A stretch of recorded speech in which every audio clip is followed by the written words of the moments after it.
எல்லோரும் நலமுடன் வாழ நவ கிரகங்களையும் பஞ்சபூதங்களையும் வணங்கி பரணி பாரதியின் அன்பான இனிய வணக்கங்கள். இன்று நமது பரணி அஸ்ட்ரோவேல்வி யூடியூப் சேனலில் பார்க்கக்கூடிய பதிவு உண்மையிலேயுமே ஒரு அற்புதமான ஒரு அழகான பதிவு. அதாவது கட்டிடக்கலையை சம்பந்தப்பட்ட ஒரு அற்புதமான சூட்சமமான வாஸ்து பதிவு. அதாவது நீங்கள் ஒவ்வொரு விதத்திலும் வீடு கட்டக்கூடியவங்களாக இருந்தாலும் சரி, இல்லை உங்கள் சொந்த பதத்தில் வீடு கட்டுறவங்களாக இருந்தாலும் சரி, நீங்கள் முழுமையாக ஒவ்வொருவரும் தெரிந்து கொள்ள வேண்டிய ஒரு அற்புதமான பதிவு. ஏன்னா இந்த வாஸ்து கலையில் தேவையில்லாத புஸ்தங்களை படிச்சுட்டு மாமன் மச்சன் மாப்பிள்ளை இல்லை நண்பர்கள் அப்படின்ட்டு இந்த கலையுடைய சூட்சமங்கள் தெரியாமல் வந்து ஏதாச்சும் ஒன்று சொல்லி உங்கள் மனசை நோகடிக்கிறது. நீங்கள் வீடு கட்டிகிட்டு இருக்கிறப்ப இது இப்படி இருக்கக்கூடாது, அது அப்படி இருக்கக்கூடாதுன்னு சொல்லி உங்களை மன சஞ்சலப்படுத்துறது.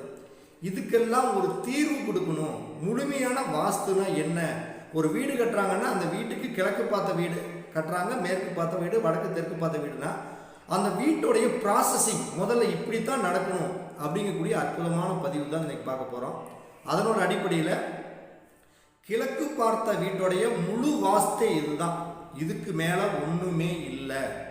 இதை நீங்கள் அனைவரும் தெரிந்து கொள்ள வேண்டிய பதிவு.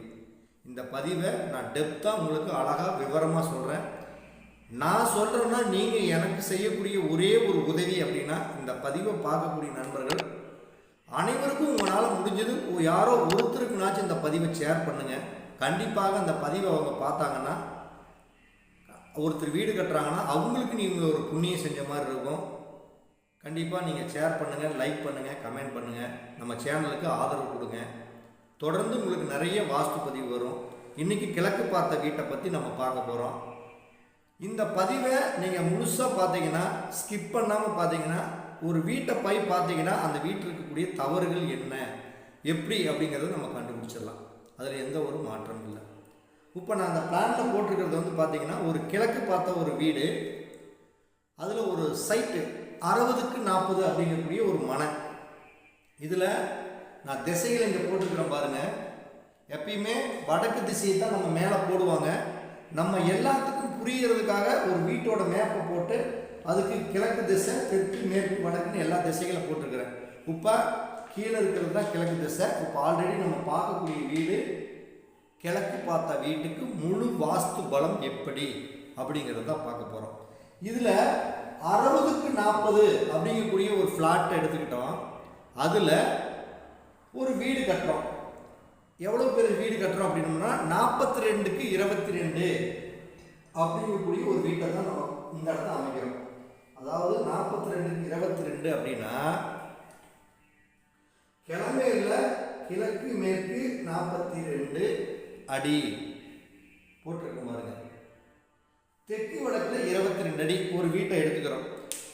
இதில் என்ன பண்ணுறோம்னா, சுற்றி இருக்கிறது பார்த்தீங்கன்னா அவங்களுடைய ஃப்ளாட்டு, இது காம்பவுண்டு. இந்த காம்பவுண்டுக்குள்ளே ஒரு 3 அடியோ 2 அடியோ உங்களுக்கு தேவையான இடம் சுற்றி வீட்டை சுற்றி காம்பவுண்டு வர்ற மாதிரி இருக்கணும் முதல்ல. இது கிராமப்புறங்களில் சாத்தியமாகும், டவுனில் எப்படி சாத்தியமாகாதல்லன்னு நீங்கள் கேட்கலாம். இது முதல்ல இந்த விஷயத்தை தெரிஞ்சுக்கங்க. அடுத்த விஷயம் என்னங்கிறத நான் உங்களுக்கு முதல்ல சொல்கிறேன். அப்போ ஒரு 2 அடியோ 3 அடியோ சுற்றி இடத்த நீங்கள் போட்டுக்குங்க. இது ஒரு கிழக்கு பார்த்த வீடு. அப்போ இந்த கிழக்கு பார்த்த வீட்டுக்கு முதல்ல திசைகள் என்னங்கிறது தெரியணும். முதல்ல இது பார்க்குறது கிழக்கு பார்த்த வீடு.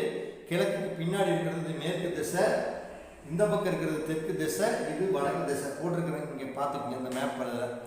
இதில் நம்ம என்ன பண்ணணும் அப்படின்னு பார்த்தோம்னா, முதல்ல இதில் 4 மூலைகள் என்னென்னு தெரியணும். அப்போ 4 மூலைகள் என்ன அப்படின்னா, கிழக்கும் வடக்கும் இந்த சந்திக்கக்கூடிய இடம் வடகிழக்கு, வடகிழக்குன்னு பேர். அதே மாதிரி தெற்கும் கிழக்கும் சந்திக்கக்கூடிய இடம் இந்த இடம் தென்கிழக்குன்னு பேர். அதே மாதிரி தெற்கும் மேற்கும் சந்திக்கக்கூடிய இந்த இடம் தென்மேற்கு பேர். வடக்கும் மேற்கும் சந்திக்கக்கூடிய இடம் வடமேற்கு பேர். மொத்தத்தில் இதை தெரிஞ்சுக்கங்க. இப்படி இருக்கு அப்படின்னா, முதல்ல இந்த இடத்துல ஒரு சரியான அளவுகளில் 42க்கு 32 ஒரு வீடு கட்டுறோம் அப்படின்னோம்னா, அந்த வீட்டை சரியாக 42க்கு 22 அளவு வச்சு முதல்ல தயார் பண்ணிக்கணும். தயார் பண்ணிக்கிட்டு இந்த வீட்டில் எந்தெந்த இடங்கள் சிறப்பாக இருக்கும், எதை எங்கெங்கே அமைக்கணும் அப்படிங்கிறது முதல்ல முடிவு பண்ணணும். அப்போ பஞ்சபூதங்களுடைய அடிப்படையில் தான் நம்ம எதையும் உருவாக்க முடியணும். பஞ்சபூதங்கள் என்ன? நிலம், நீர், நெருப்பு, காற்று, ஆகாயம். முதல்ல ஆகாயம்னா என்ன, நிலம்னா என்ன, நீர்னா என்ன, காற்றுனா என்ன, இதனுடைய தத்துவம் ஒரு ஃப்ளாட்டில் எங்கே இருக்குதுங்கிறது தெரியணும். முதல்ல நிலத்தத்துவம்னா என்ன? நிலத்தத்துவம்னா நம்ம ஒரு வீட்டில் சரியாக அமைக்கக்கூடிய இடம், அதாவது தென்மேற்கு மூலைங்கிறது நிலத்துடைய தத்துவம், வடகிழக்குங்கிறது நீருடைய தத்துவம் இந்த இடம், அக்னி அப்படிங்கிறது நெருப்புடைய தத்துவம் அக்னி மூலைங்கிறது, காற்றுடைய தத்துவம் வாயு மூலைங்கிறது தான் காற்றுடைய தத்துவம். அப்போ ஆகாய தத்துவம் எங்க? எல்லாருமே நினச்சிட்டு இருக்கிறாங்க ஆகாயம் அப்படிங்கிறது நம்ம வீட்டுடைய மேல் கூரை. நிச்சயமா அங்கே தப்பு பண்ணுறீங்க, நீங்கள் தோக்குறீங்க. அதுதான் கிடையாது. ஆகாயம் அப்படிங்கிறது காற்று, நம்ம வீட்டில் சுற்றியுள்ள காற்று, திறந்த வெளிங்கிறது தான் ஆகாயம். அப்போ ஆகாயம்னு என்ன? எந்த இடத்துல குறைந்த காலி இடம் விடணும், எந்த இடத்துல அதிகமாக காலி இடம் விடுங்கிறது தான் ஆகாய தத்துவம். அதாவது வீட்டை சுற்றியுள்ள பகுதிகளில் இருக்கக்கூடிய காலி இடங்களுக்கு பேர் ஆகாய தத்துவம். இந்த 5 தத்துவங்களும் ஒரு வீட்டில் நிறைஞ்சிருந்ததுன்னா அந்த வீட்டில் சுபிட்சமான வீடு அப்படிங்கிறது நம்ம முதல்ல தெரிஞ்சுக்கிறோம். இப்போ கிழக்கு பார்த்த வீட்டை தான் பார்க்குறோம். ஒரு கிழக்கு பார்த்த வீடுனா முதல்ல உள்ள நுழையக்கூடிய இடம் சரியான இடமா இருக்கணும். அந்த வடகிழக்கு அப்படிங்கிறது என்ன இடம்? ஒரு வரவேற்பு அறை, உள்ள நுழையக்கூடிய ஒரு இடம். அப்போ உள்ள நுழையக்கூடிய இடம் சரியா அப்படின்னு பார்த்தோம்னா முதல்ல எப்பயுமே வடகிழக்கு உள்ள நுழைஞ்ச உடனே ஹால் வரணும். அப்போ இதில் தான் பாருங்க, இங்கே வடக்கு கிழக்கு சந்திக்கக்கூடிய இடம் வடகிழக்குன்னு சொல்லிட்டேன். உள்ள நுழையக்கூடிய இடம் இங்கே பாருங்க ஹாலுன்னு போட்டிருக்கிறேன். இதுதான் ஹால். அப்போ ஒரு வீட்டுக்குள்ள நுழையிறோம்னா அதனுடைய தலைவாசல் உச்சப்பகுதியில் இருக்கணும், சிறப்பாக இருக்கணும். உச்சப்பகுதியில்னா என்ன சொல்லலாம்? உச்சப்பகுதினா வடகிழக்குங்கிறது தான் உச்சப்பகுதி. அதாவது ஒரு வீடு இப்போ 22 அடி இந்த வீட்டை நான் போட்டுக்கிறேன். இந்த 22ல் உச்சப்பகுதி எப்படின்னா சென்டர் மையம் இருக்குது பார்த்தீங்களா, ஒரு 11 அடி, 22ல் பாதி 11 அடி. அந்த 11 அடியில் வச்சு வடகிழக்கு திசையை நோக்கி செல்லக்கூடிய பகுதி அது உச்சப்பகுதி. அப்போ உச்சப்பகுதியில் மீன் தலைவாசல் வர வேண்டும். ரைட். அப்போ ஹாலும் அந்த இடத்துல தான். காலை எடுத்து எங்கே வைக்கிறோமோ அதுதான் ஹால். அடுத்தது நிலத்தத்துவம், தென்மேற்கு மூலை. அந்த வீட்டுடைய தென்மேற்கு மூலையில தான் நிலம். நிலையாக ஒரு இடத்துல நம்ம போய் படுத்து தூங்குறோம், அதுதான் நிலை தத்துவம், நிலம். அப்போ தென்மேற்கு மூலையில் நிலத்தத்துவம் வரணும். அப்போ தென்மேற்கு மூலையில் பெட்ரூம் அமைக்கணும். அடுத்தது அக்னி, தென்கிழக்கில் தான் சமையல் அறையை அமைக்கணும். வாயு மூலையிலங்கிறது இன்னொரு பெட்ரூம் அமைச்சுக்கலாம். இரண்டாவது. அப்போ நம்மளுக்கு ஹால் கரெக்டு, நிலத்தத்துவம் பெட்ரூம் கரெக்டு, கிச்சன் சமையல் ரூமுங்கிறது அக்னியில் கரெக்டு, இரண்டாவது பெட்ரூம் வாயு மூலையில் இருக்குது. அப்போ இந்த 2 பெட்ரூம் போட்டோம். இது 2க்கு ஒரு அட்டாச் பாத்ரூம் வேணும்னு கேட்குறாங்க. அப்போ என்ன பண்ணணும்? பாத்ரூம் எங்கே போட்டாலுமே சிறப்பு அக்னி மூலையும் வாயு மூலையும் தான் சிறப்பு. ஏன்னா அக்னி அப்படிங்கிறது நெருப்பு, கேஸ் சம்பந்தப்பட்ட ஒரு விஷயம். அப்போ உடலில் உள்ள கழிவு உறுப்புகள் அப்படின்னா கேஸ் தான். அப்போ அந்த கேஸ் இருக்கக்கூடிய மூலையில் இருந்தால் சிறப்பு. அதே மாதிரி இந்த தென்மேற்கு மூலைக்கு பெட்ரூமுக்கு லெட்டின் பாத்ரூம் எங்கே கொடுத்துருக்குறேன்? வாயு மூலையில் கொடுத்துருக்குறேன். நல்லா பாருங்க இந்த இடம். அப்போ வாயு மூலையில் வருதா? அதுவே ரெண்டாவது பெட்ரூமுக்கு தென்மேற்கு மூலையில் வரக்கூடாது. ஆனால் தென்மேற்கு இந்த ரூமில் வடமேற்கு மூலைக்கு எங்கே கொடுத்துருக்குறேன்? அக்னி மூலையில் இருக்குது. அப்போ சிறப்பு. இப்படித்தான் ஒரு வீட்டை எடுத்த உடனே கிழக்கு பார்த்த வீட்டுக்கு தலைவாசல் முதல்ல உச்சப்பகுதியில் வரணும். எத்தனை அடி இருக்குதோ, அதாவது தெற்கு வடக்கில் என்ன அடி இருக்குதோ அந்த அடியை சென்டர் பண்ணி மத்தியமம் பண்ணி, அப்போ 22னா நம்ம சென்டர் பண்ணுறோம் 11 அடி. 11 அடியில் இருந்து மிச்சம் இருக்கக்கூடிய வடக்கு நோக்கி செல்லக்கூடிய அந்த 11 அடியில் தலைவாசல் வச்சிங்கன்னா அந்த வீட்டில் உள்ள காந்த அதிர்வுகள், நல்ல சக்திகள் அந்த வீட்டுக்கு பரிபூரணமாக கிடைக்கும். இது ஒரு விஷயம். ஒரு வீட்டுக்கு போர்ட்டிகோ, இந்த கிழக்கு பார்த்த வீட்டுக்கு போர்ட்டிகோ எங்கே அமைக்கணும்னா, கிழக்கு பார்த்த வீட்டுக்கு போர்ட்டிகோ தெற்கு, அதாவது வடகிழக்கில் மட்டும்தான் போர்ட்டிகோ அமைக்கணுமே தவிர வேற எந்த திசையில் அமைச்சாலும் தவறு. வடகிழக்கில் நான் போர்ட்டிகோவில் அமைச்சிருக்கிறேன். இது சிறப்பு. இப்படி தான் வரணும். முதல்ல ஐடியா பண்ணிக்கங்க. சரி, கிழக்கு பார்த்த வீட்டுக்கு படிக்கட்டு எங்கே போடலாம்? படிக்கட்டு போடுறதுக்கு 2 இடம் தான். தென்கிழக்கு வடமேற்கில் போட்டால் சிறப்பு கிழக்கு பார்த்த வீட்டுக்கு. அப்போ கிழக்கு பார்த்த வீட்டுக்கு தென்கிழக்குங்கிறது இந்த பகுதி. நல்லா பாருங்கள், இந்த பகுதியில் போடலாம். இல்லைன்னா இதை விட்டு இந்த வடமேற்கு மூலையில் இந்த பகுதியில் போடலாம். இதில் முதல் தரத்தில் சிறப்பு எது அப்படின்னு கேட்டிங்கன்னா அக்னி மூலையில் தான் முதல் தரம் சிறப்பு. ரெண்டாவது தான் இந்த வாயு மூலையில். இங்கே போட முடியல, நான் இந்த இடத்துல ஃபுல்லாக போட்டிகள் பெருசாக போட்டுக்கிறேன் அப்படின்னா இந்த இடத்துல போடுங்க. இல்லை நான் பாதியாக தான் போடுறேன் அப்படின்னா இந்த இடத்துல போடுங்க. இது போட முடியாத பட்சத்துக்கு இந்த இடத்துல போட்டிங்கன்னா சூப்பராக இருக்கும். ஒன்றுங்களா? படிக்கட்டு ஏறுறது எப்படி ஏறணும்னா எப்பயுமே தெற்கு திசையை நோக்கி படிக்கட்டு ஏறணும், இல்லைன்னா மேற்கு திசையை நோக்கி படிக்கட்டு ஏறணும். அப்போ படி ஏறது எங்கேயும் போட்டுருக்க பாருங்க, படி இப்படி தான் ஏறணும். தெற்கு திசையில் ஏறி மேற்கு வந்து வடக்கு நோக்கி போகணும், உச்சப்பகுதிக்கு மீண்டும் போயிடணும். அப்போ தென்கிழக்கில் படி போடுறது ரொம்ப ரொம்ப சிறப்பு. படி அதே மாதிரி ஒத்தப்படையில் தான் இருக்கணும், ரெட்டப்படையில் வரக்கூடாது. 21, 23, 25, 27ன்னு இருக்கணும். இதை ஒன்று தெரிஞ்சுக்கங்க. இப்போ சொல்கிறது தான் ரொம்ப ஹைலைட்டான முக்கியமான விஷயம். என்னதான் ஒரு வீட்டு கட்டடத்தைப்படி நிலம், நீர், நெருப்பு, காற்று, ஆகாயங்கிற பஞ்சபூதங்கள் அமைச்சாலும் ஒரு கட்டடத்துடைய பிரம்மஸ்தானம் மையப்புள்ளிங்கிறது சரியாக வரணும். அப்போ பிரம்மஸ்தானம்னா என்ன அப்படிங்கிறது இன்னும் சில பேர்த்துக்கு நிறைய தெரியாது. ஆளாளுக்கு ஒன்று சொல்லிட்டு இருக்கிறாங்க. பிரம்மம் அப்படிங்கிறது கட்டடத்துடைய மையம் அப்படிங்கிறது தான் பிரம்மம். மையம்னா என்ன? இப்போ இந்த 42, 22 கட்டடம்னா இந்த தென்மேற்கு மூலையிலிருந்து வடகிழக்கு மூலை வரைக்கும் உள்ள பகுதி நல்லா பார்த்துங்க. தென்மேற்குங்களா, அப்படியே நேராக வாங்க வடகிழக்கு. அடுத்தது தென்கிழக்கிலிருந்து நேராக வடமேற்கு மூலை நோக்கி போகிறோம். இதுக்குள்ள மையப்பகுதி. அப்போ மையப்பகுதினா இங்கே பாருங்க, இப்படி ஒரு சும்மா ஒரு ரப்பா ஒரு கோடு போட்டு வராங்க.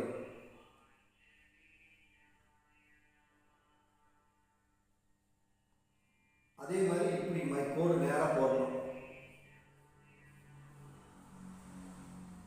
பாருங்க.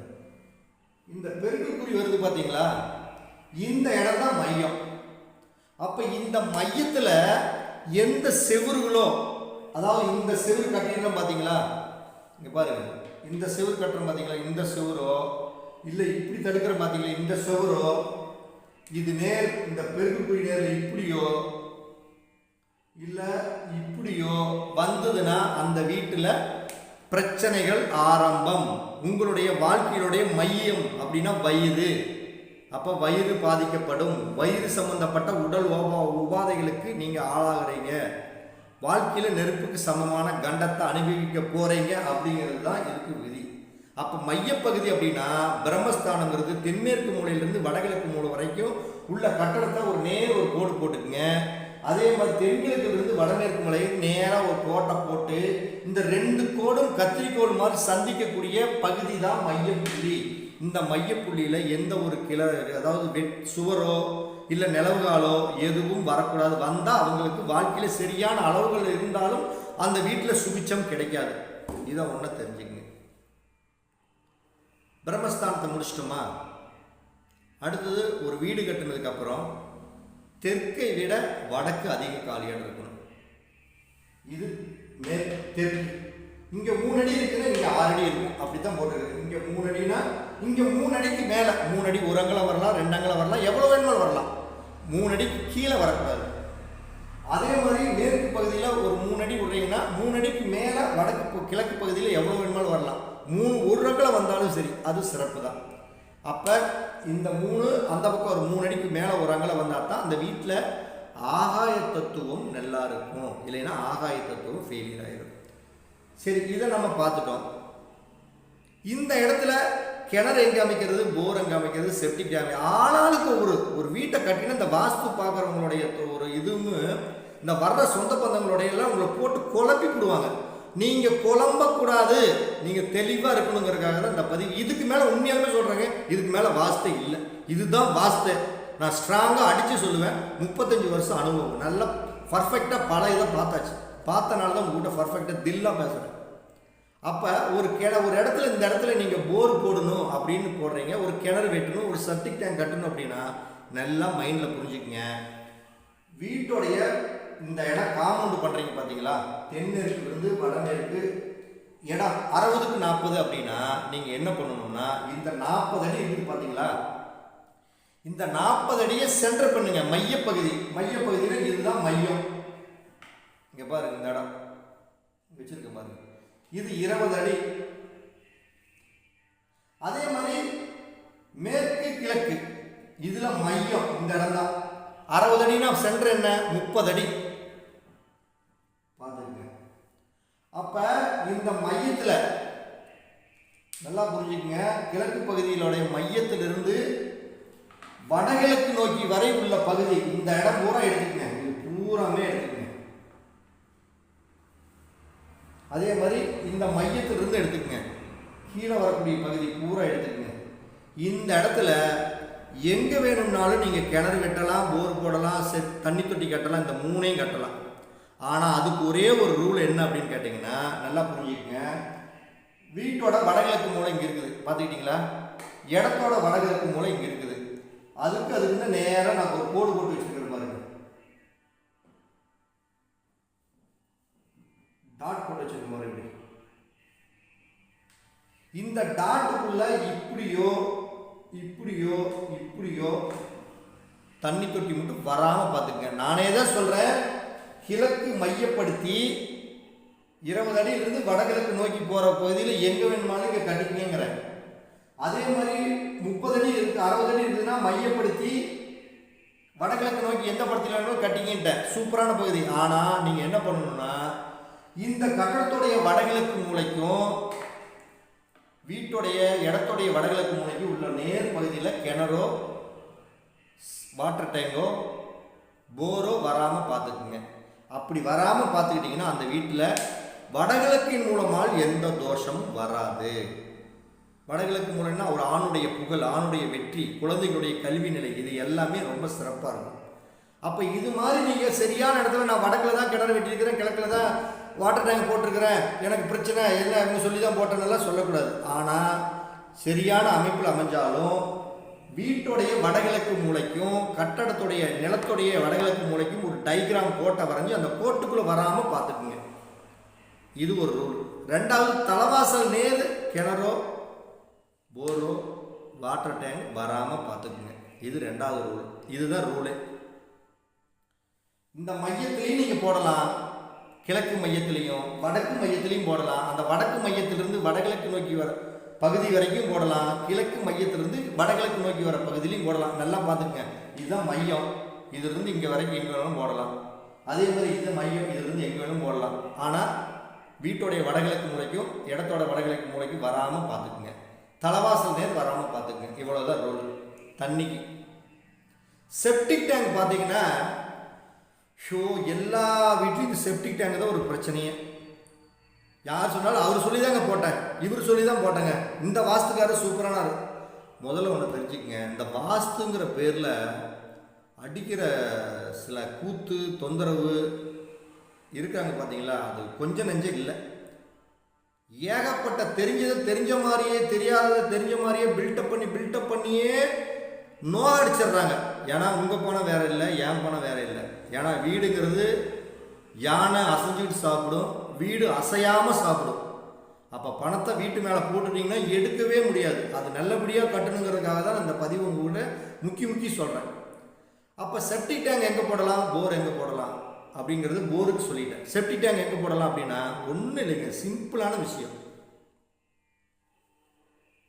ஃப்ளாட் எவ்வளோன்னு பாருங்கள், தென்மேற்கு மூலை வரைக்கும் தென்கிழக்கு வரைக்கும் உங்களுக்கு 40 அடின்னு சொல்லிட்டேன். அதே மாதிரி தென்கிழக்கிலிருந்து வடகிழக்கு வரைக்கும் 40க்கு 60 ஃப்ளாட்டுன்ட்டேன். இதே ரூல் தான். இந்த 60 அடி போட்டுக்கிட்டு பார்த்தீங்களா, இது வடக்கு, எப்பயுமே வடக்கு பக்கமும் கிழக்கு பக்கம் தான் செப்டிக் டேங்க் போடணும். அந்த வடக்கு கிழக்கில் நீங்கள் எந்த பக்கம் போட்டால் சிறப்பு அப்படிங்கிற ஒரே கேள்வி தான். ஒருத்தர் அக்னி மூலையில் போட்டால் சிறப்புமா, ஒருத்தர் வாயு மூலையில் போட்டால் சிறப்புமாங்க. வாயு மூலையில் போட்டால் மிகப்பெரிய தப்பு. தென்கிழக்கு மூலையில் போட்டால் அதை ஒரு கெடுதல். வாயு மூலையில் போட்டால் அந்த வீட்டில் நிரந்தரமாக வாழ முடியாது, இடத்த வித்துட்டு தான் போகணும். அக்னி மூலையில் போட்டால் கண்டிப்பாக கடன்காரனாகி வீட்டில் வழிதவறி போய் பல சங்கடங்கள், நெருப்புக்கு சமமான கண்டத்தோடு வாழக்கூடிய சூழ்நிலை கொடுத்துரும். அப்போ நம்ம என்ன பண்ணணும், எப்படி போட்டால் கரெக்டு அப்படின்னா 2 ரூல் தாங்க நான் உங்களுக்கு சொல்கிறேன். வேறு எந்த ரூலுமே கிடையாது. இதுக்கு மேலே நீங்கள் வாஸ்தே பார்க்க வேண்டாம்னு தான் நான் சொல்கிறேன். இதுதான் ரிசல்ட்டு.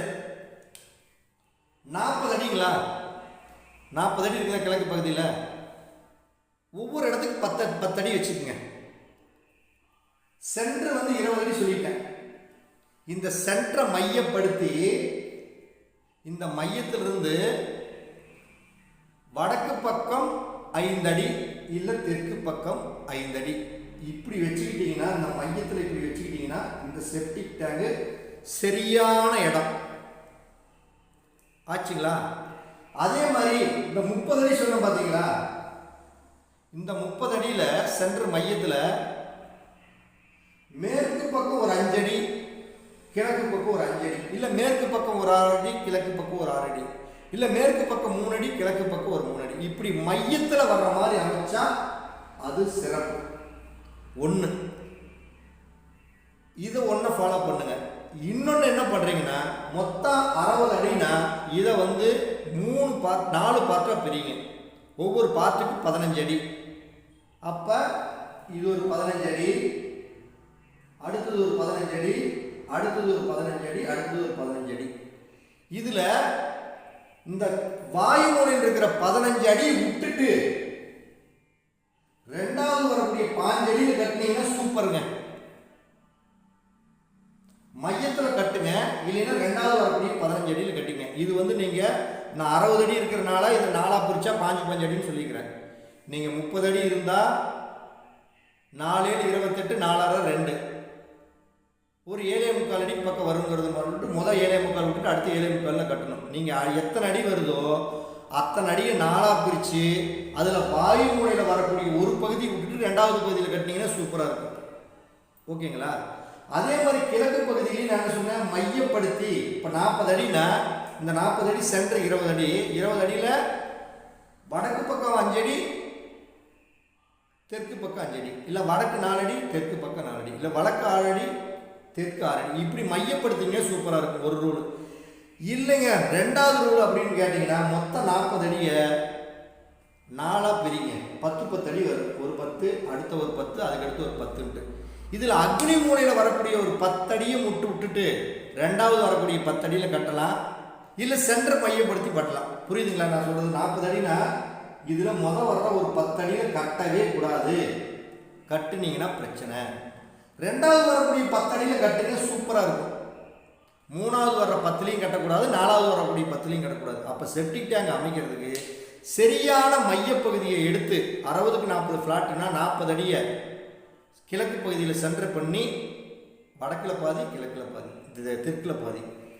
அதே மாதிரி வடக்கு பக்கத்தில் எடுத்துக்கிட்டிங்கன்னா அது 60 அடினா சென்டர் பண்ணி 30 அடி, 30 அடியில் மேற்கு பக்கம் ஒரு 5 அடி, கிழக்கு பக்கம் ஒரு 5 அடி, இல்லை 6 அடி, கீழே 6 அடி, இப்படி மையப்பகுதியில் கட்டணும். இல்லை அப்படின்னா 60 அடியை மொத்தம் 4ஆக பிரித்து வாயு மூலையில் வரக்கூடிய ஒரு 15 அடி விட்டுட்டு ரெண்டாவது பாட்டில் கட்டினீங்கன்னா ரெண்டாவது வரக்கூடிய பகுதியில் கட்டிங்கன்னா செப்டிக் டேங்க்கு ரொம்ப சூப்பரான இடம்.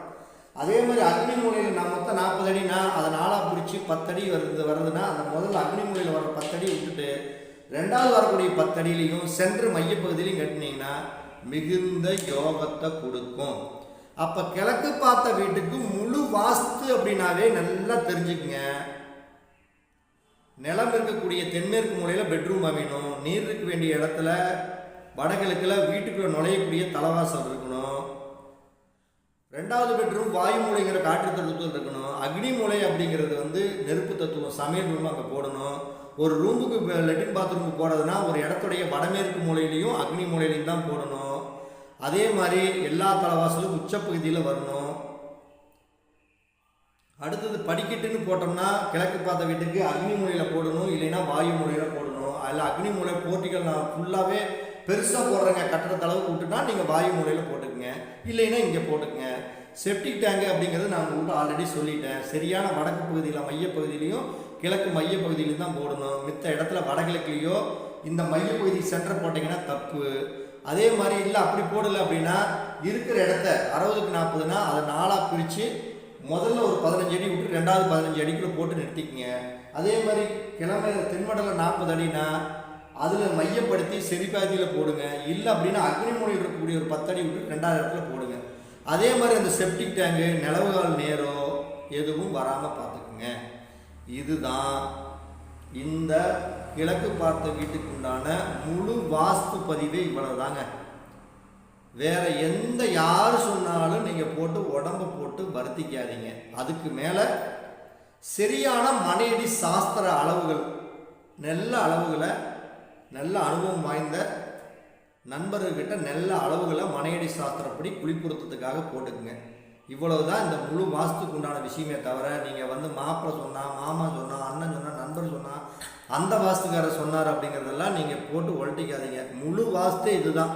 இதுக்கு மேலே ஒரு வாஸ்துங்கிறது இனிமேல் கண்டுபிடிச்சா தானே தவிர இனிமேல் யாரும் ஜோதிடத்தையோ வாஸ்தையோ யாரும் கண்டுபிடிக்க முடியாது. இப்போ நானும் கண்டுபிடிக்கல, யாரும் கண்டுபிடிக்கல. இதெல்லாம் முன்னோர்கள் கண்டுபிடிச்சி வச்சுட்டாங்க. அந்த கண்டுபிடிச்ச விஷயங்களை சரியாக சொல்லணும், அவ்வளோதான் விஷயமே தவிர நம்ம முன்னோர்கள் கண்டுபிடிச்ச விஷயங்களை அனுபவத்தில் ஆராய்ஞ்சு இப்போ சரியாக உங்களுக்கு சொல்கிறேன். இதை பயன்படுத்தி நீங்கள் வாழ்க்கையில் வீட்டுக்கு செலுத்தி சந்தோஷமாக நீங்கள் வாழணுங்கிற பதிவு தான் இந்த பதிவு. ஸ்கிப் பண்ணாமல் பார்த்த நண்பர்களுக்கு நன்றி. அடுத்து இந்த பதிவை கண்டிப்பாக என்னுடைய பேச்சுக்கு ஒரு மரியாதை கொடுத்து நீங்கள் யாருக்கு ஃபார்வேர்டு பண்ணீங்களோ, யாருக்கு ஷேர் பண்ணீங்களோ அவங்களுக்கெல்லாம் நன்றி. நீங்கள் இது வரைக்கும் ஷேர் பண்ணலினாலும் சரி, இப்போனாச்சும் கடைசியாக ஷேர் பண்ணுங்கள். உங்களுடைய முழு ஒத்துழைப்போட நான் அடுத்த ஒரு வீட்டுக்கு, தெற்கு பார்த்த வீடு, மேற்கு பார்த்த வீடு, வடக்கு பார்த்த வீட்டுக்கு முழு வாஸ்து பலம் என்ன அப்படிங்கிறத உங்களுக்கு நான் அழகாக அற்புதமாக சொல்கிறேன். மீண்டும் சந்திக்கிறேன். நன்றி, வணக்கம், வாழ்த்துக்கள் நண்பர்களே.